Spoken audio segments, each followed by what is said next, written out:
Welcome to Glisso English. Real life stories. Imagine walking into your parents' house for a normal Sunday dinner, only to find a certified letter sitting on the kitchen counter, a foreclosure notice. But here's the part that tears you apart. It's not their fault, it's yours. This is the story of Julian. Years ago, his parents did what any loving parents would do. They co-signed a loan to help him through a financial crisis. Julian thought the loan was being paid off automatically. He thought everything was fine. He was wrong. A single closed bank account, a string of missed alerts, and years of ballooning interest went completely unnoticed. Now the bank is coming for the house he grew up in. How do you look your parents in the eye when your mistake is about to cost them everything? And how far would you go to fix it? This is a story about hidden debt, crushing guilt, and the radical sacrifices it takes to protect the people who raised you. Sunday dinner at the Linwood home always smelled of roasted garlic and rosemary. For years, this house had been Julian's anchor, a place where the chaotic demands of his adult life faded the moment he stepped through the front door. But tonight, the air felt heavy, suffocatingly quiet. Julian set his jacket on the entryway chair and walked into the kitchen. His mother was standing by the stove, her back to him, staring blankly at a pot of simmering soup. "Hey, Mom," Julian said, offering a warm smile. "Need any help setting the table?" She flinched slightly, as if pulled from a deep trance. "Oh, Julian." "No, sweetie, everything is almost ready. Your father is in the living room." Her voice lacked its usual brightness, sounding thin and exhausted. As Julian reached for the drinking glasses in the cupboard, his eyes drifted to the kitchen counter. Resting next to the fruit bowl was a stark white envelope. It wasn't standard junk mail. It was a certified letter, stamped with bold, aggressive red lettering, "Urgent, foreclosure proceedings." Julian's chest tightened. He picked it up, his thumb brushing against the windowed plastic. Through it, he saw his parents' names printed clearly. But as his eyes scanned down to the account summary, his heart stopped. There, listed as the primary account holder, was his own name. It was the consolidation loan from 8 years ago, the one his parents had lovingly co-signed when his first business venture collapsed. Julian felt the blood drain from his face as the terrifying truth became clear. The bank wasn't seizing the house because of his parents. They were losing it because of him.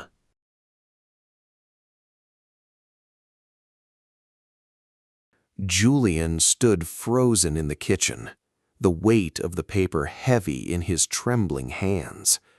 He couldn't breathe, his mind racing backward through 8 long years of financial history.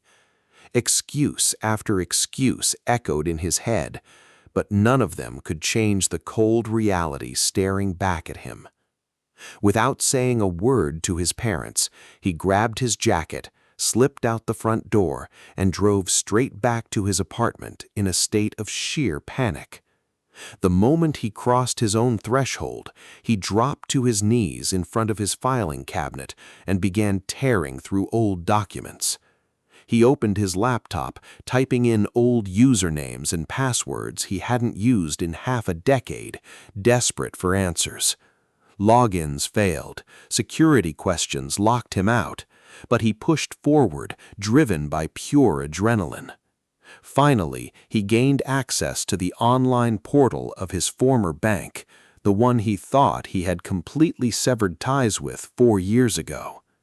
There, buried under dozens of unread digital alerts, lay the devastating truth. When he changed jobs and moved to a new apartment, he had closed his primary checking account, completely forgetting it was the sole account linked to the loan's auto-debit system.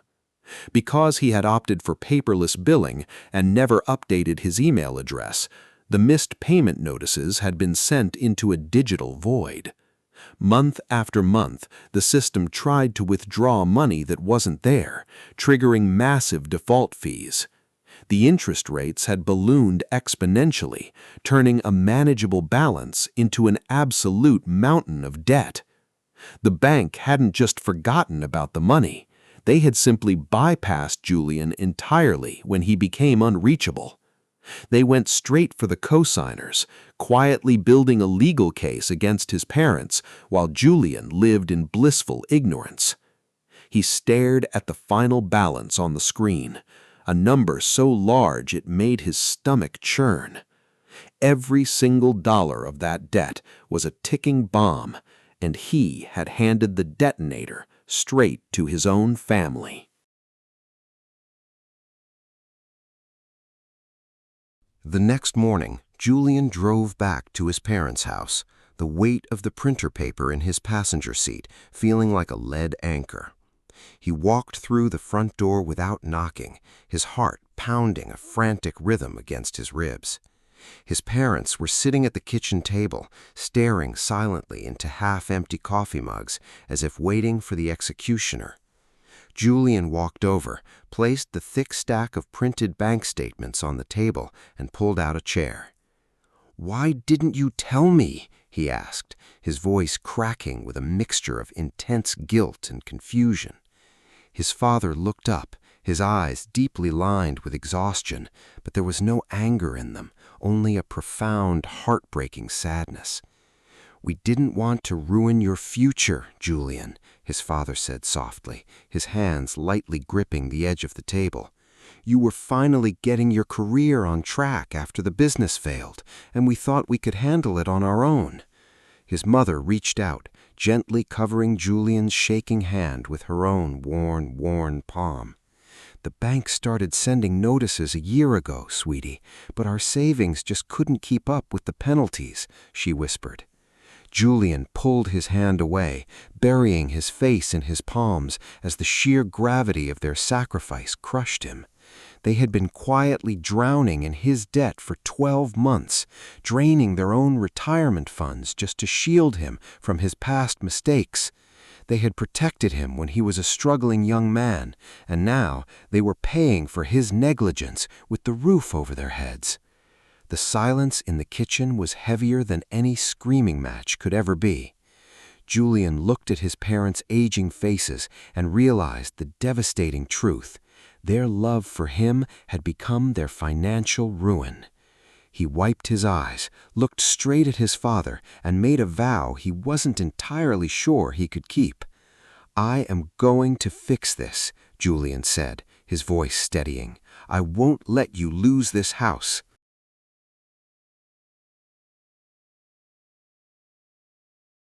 The air inside the financial counselor's office was cold, smelling strongly of old coffee and cheap carpet cleaner. Julian sat squeezed between his parents on a small couch, staring at the woman sitting across the desk. Her name was Sarah, and she looked at the mountain of paperwork Julian had brought with a practiced, neutral expression.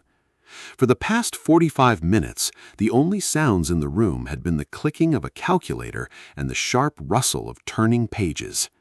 Julian watched his mother's fingers tightly clutch her purse, her knuckles turning completely white. "All right, let's look at the reality of the situation," Sarah said, finally setting her pen down and looking them in the eye.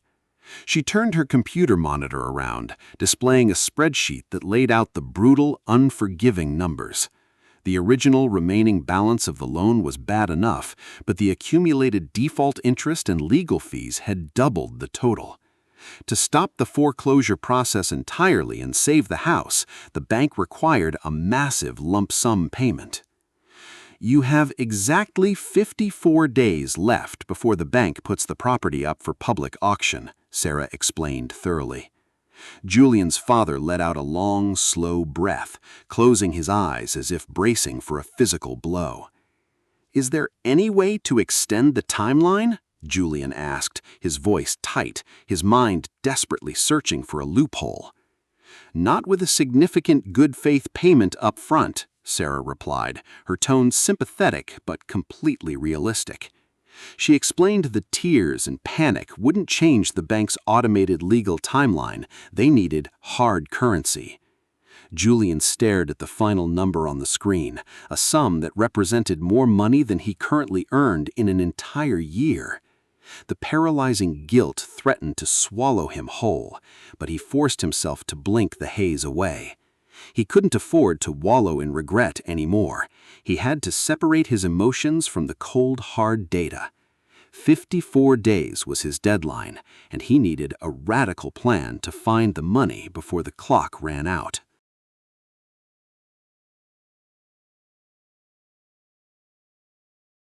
Julian began his new life the very next morning by breaking the lease on his beloved apartment.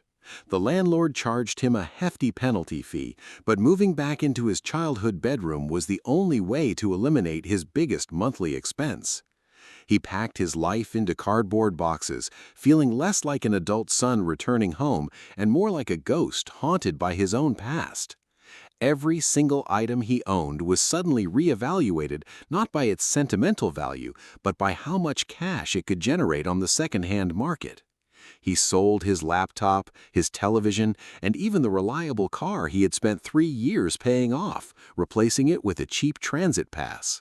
His daily routine quickly turned into a grueling, never-ending cycle of exhausting labor.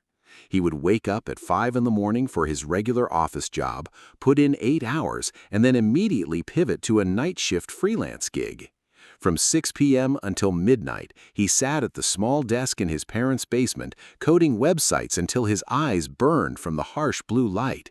Sleep became a luxury he could no longer afford, reduced to 4 fitful hours of rest a night. Every dollar he earned from his day job, his nighttime freelancing, and his online sales went directly into a separate, locked savings account. He stopped going out with friends, declined dinner invitations, and survived on cheap instant noodles and black coffee. The physical and mental toll was immense, leaving his body aching and his mind constantly teetering on the edge of total burnout. Whenever his eyelids grew heavy and the urge to quit crept in, he only had to look out the window. Seeing the manicured front lawn and the sturdy brick walls of his parents' home provided all the adrenaline he needed to keep going. He was running himself into the ground, but it was the only way to outrun the moving trucks that threatened to arrive in less than a month.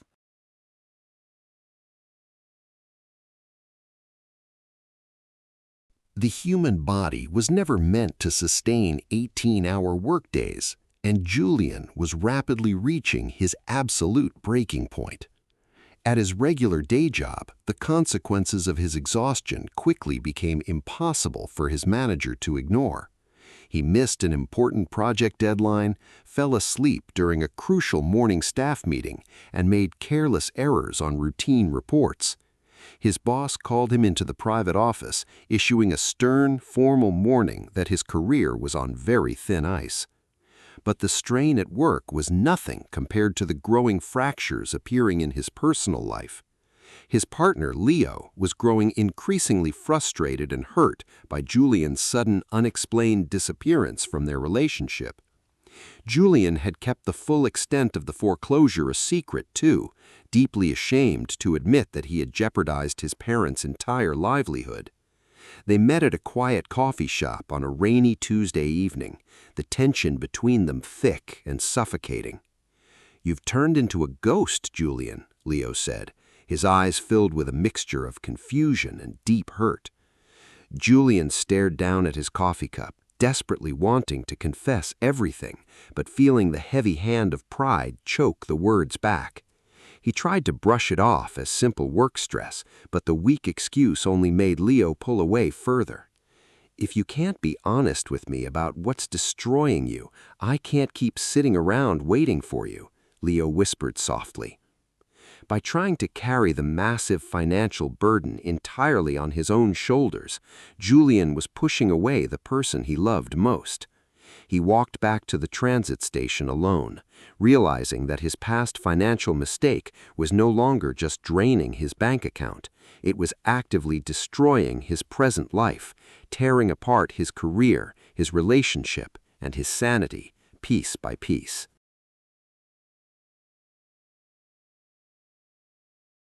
With only 3 weeks left before the bank's final deadline, Julian's body was exhausted, but his mind refused to give up. Late one night, surrounded by empty coffee mugs in the basement, he decided to review the original dusty loan contract from 8 years ago. He scanned every single line of the dense legal text, using a yellow highlighter to mark the complex financial terms. As he reached the section detailing account closures, a specific paragraph caught his eye and made him pause. The contract clearly stated that if the primary checking account was closed, the bank was required to send a physical warning letter to the co-signers within 30 days. Julian immediately opened his laptop and cross-referenced this rule with the timeline of his parents' actual bank statements. He discovered a massive error. The bank had waited nearly 3 full years before sending the first official notice to his parents. During those 3 hidden years, the bank had aggressively stacked penalty charges and compound interest onto the balance every single month. By failing to notify the co-signers, as dictated by their own contract, the bank had illegally inflated the total debt by thousands of dollars. Julian felt a sudden, powerful surge of adrenaline wash away his heavy exhaustion. He wasn't just a helpless victim of his own past negligence anymore. He finally had a legitimate weapon to fight back with. He spent the rest of the night printing out the proof, organizing the dates into a clear, undeniable timeline of the bank's mistake. The next morning, he called the bank's legal department, his voice filled with a calm confidence he hadn't felt in months. He demanded an urgent, in-person meeting with the senior loan specialist, refusing to back down until a date was set. He finally had a glimmer of leverage, and he was ready to use it to save his family.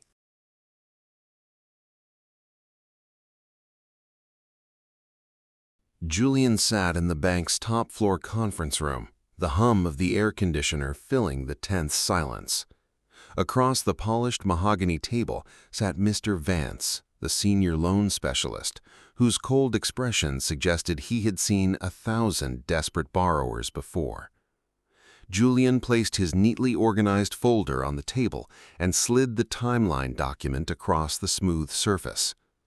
3 years, Julian said, his voice firm and steady despite the rapid pounding of his heart. Your institution violated Section 4, Paragraph 2 of your own contract by failing to notify the co-signers when the auto-debit failed. Mr. Vance adjusted his glasses, scanning the highlighted dates and the calculations Julian had meticulously prepared. The specialist's neutral facade cracked slightly, a subtle look of surprise crossing his face as he realized Julian wasn't there to beg. Mr. Linwood, even if there was a clerical delay, the principal debt remains your responsibility, Mr. Vance argued calmly. I acknowledge the principal debt, Julian countered immediately, refusing to let the man shift the blame. But I will not allow you to take my parents' home based on thousands of dollars in illegally accumulated interest. Then Julian laid out his hard-earned leverage, the savings he had compiled from selling his assets, working night shifts, and sacrificing his lifestyle.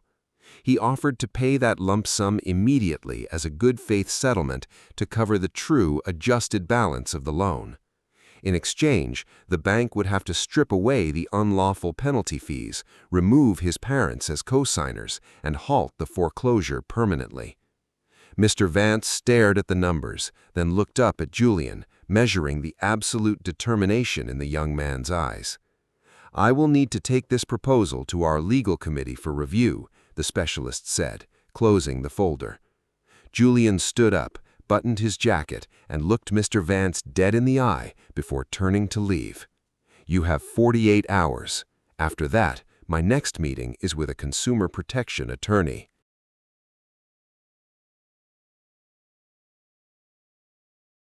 The 48 hours crawled like a slow, agonizing lifetime. Julian sat at the familiar kitchen table, his phone resting face up between his hands, the silence in the house absolutely deafening. Suddenly, the screen lit up and the rhythmic ringing shattered the tension in the room. Julian answered, his knuckles turning white as he held the phone tightly against his ear. "Mr. Linwood, our legal committee has reviewed your proposal." Mr. Vance's voice sounded flat, stripped of its previous corporate authority. "We have decided to accept your lump sum offer, strip the contested penalty fees, and officially cancel the foreclosure proceedings." Julian closed his eyes, a massive wave of relief crashing over him so intensely it physically took his breath away. An hour later, he was signing the final legal paperwork, officially transferring the remaining adjusted balance solely into his name. He drove back to his parents' house, the certified letter of release sitting securely in his passenger seat. He walked through the front door, placed the official document directly on the kitchen table, and looked at his parents. His mother read the words, "Foreclosure canceled," out loud, her voice cracking as tears immediately flooded her eyes. His father stared at the paper in absolute disbelief, then stood up and threw his arms around Julian in a tight, weeping embrace. The heavy, dark cloud that had suffocated their family for a year finally lifted, leaving behind a profound sense of peace. Yet, as Julian held his father, he knew this victory didn't automatically erase the past 12 months of pain. The house was safe, but the invisible scars of hidden secrets and broken financial trust would take much longer to heal.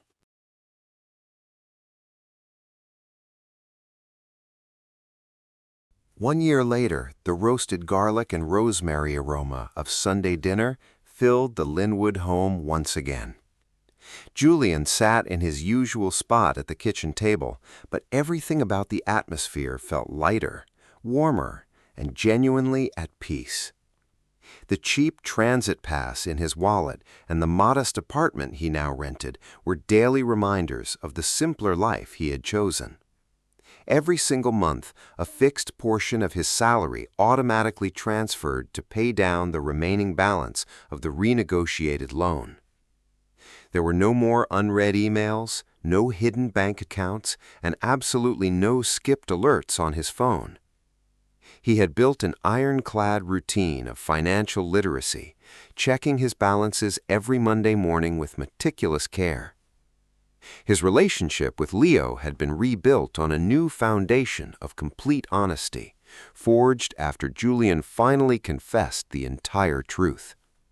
As his mother passed him a plate of food, she smiled, her eyes free of the crushing exhaustion that had haunted them a year ago. His father looked over from the head of the table, raising his glass in a silent gesture of deep respect and gratitude.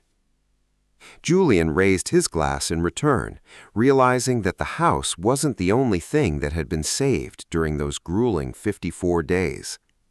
He had saved his family's future, restored their broken trust, and finally stepped out from the shadow of his youth. The staggering financial debt was almost gone, but the lesson it taught him would last for the rest of his life. True maturity wasn't about never making a mistake. It was about having the courage to face the ledger when the bill came due. Julian looked around the table at the people who had sacrificed everything for him, knowing he had finally paid the price to protect them. Julian paid a massive price to fix his mistake, but in the end, he saved more than just a house. He saved his family's future. It's a powerful reminder that true maturity isn't about being perfect, it's about taking absolute responsibility when things go wrong. For our English learners today, we saw some incredible real-life expressions, Did you catch what it means to face the ledger or run yourself to the ground? Drop a comment below using one of these phrases, or tell me, what would you have done if you were in Julian's shoes? And you can find all the vocabulary of the story down below in the description box. If you loved this story of real-life problems and resilience, make sure to hit that like button, subscribe to the channel, and turn on notifications. Thank you so much for watching, and I'll see you in the next story. Goodbye.